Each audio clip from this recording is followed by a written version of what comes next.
standing here at Tshwane House. It really is a hive of activity. And I'm going to ask my camera colleague Gabi to sort of just give you an idea of what the mood is like here. I'm just going to ask him to pan and just show you what's happening here. I mean, we just had the Tshwane Metro Police Choir rendering some songs for the crowds that are coming in here.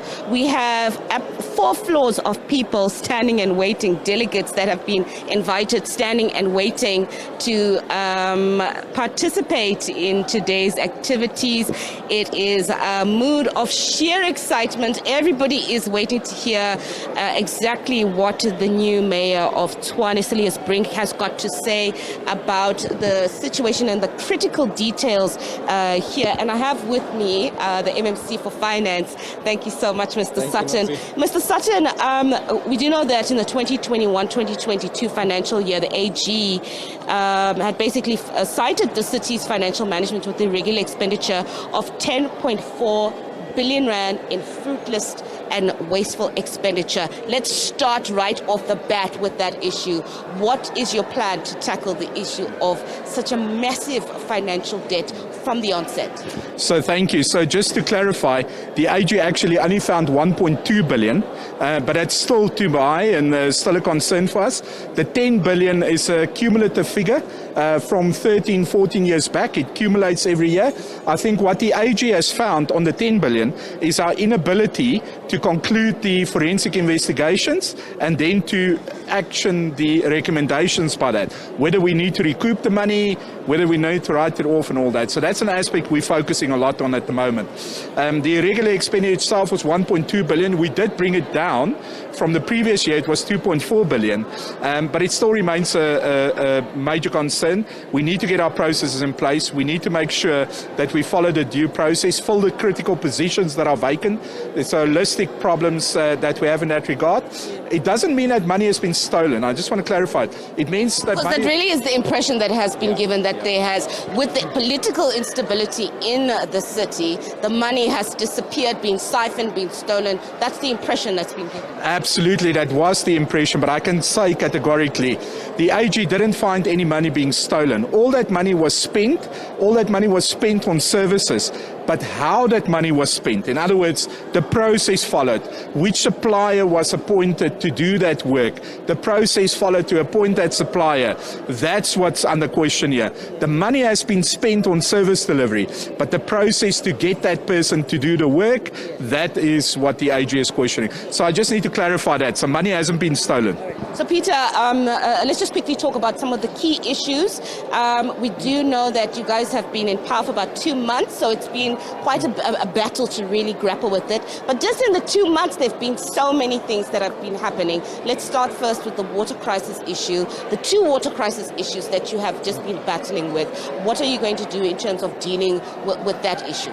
Yeah, thank you. We had the pylon collapse.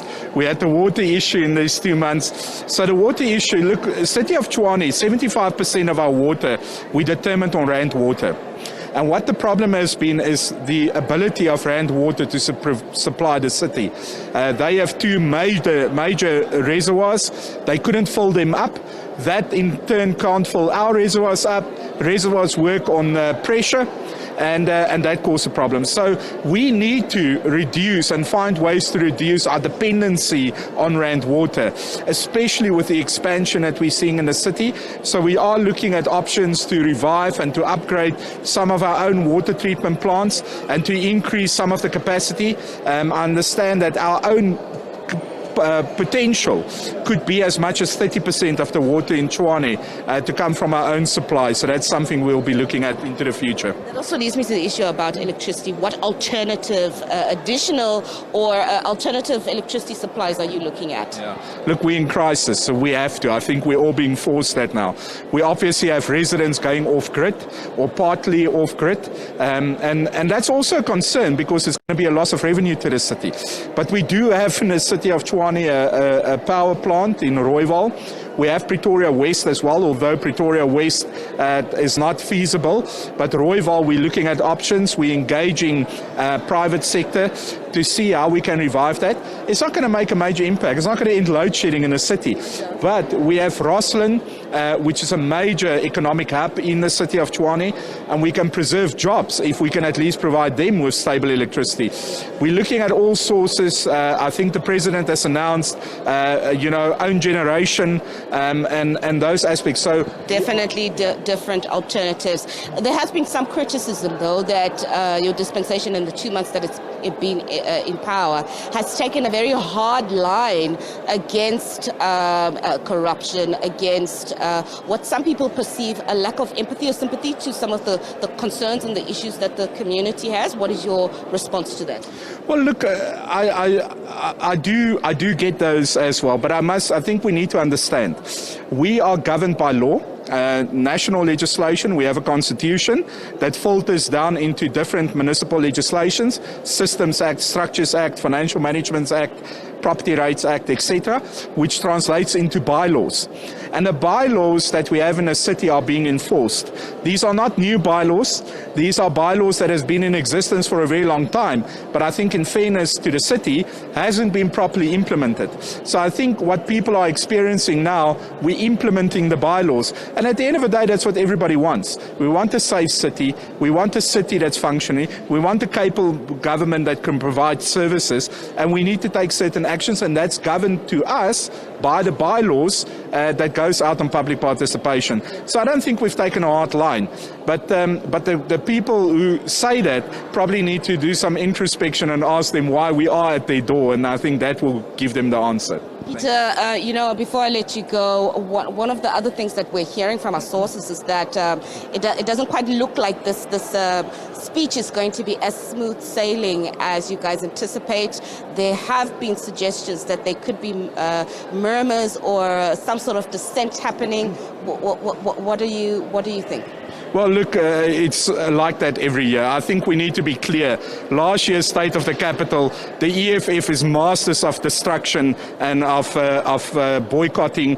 They tried everything to prevent the then Mayor Randall Williams to deliver his speech.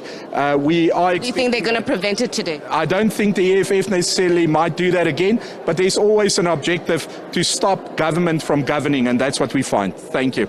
MMC Peter Sutton, just giving us an idea of what is expected. He is saying they are expecting some sort of disruptions today with the inaugural speech of the new mayor here, Cilliers Brink here, and he is saying that they do have resources in place to try and make sure that it's all smooth sailing, but they have put contingencies in place. It's almost 10 o'clock now, Naledi.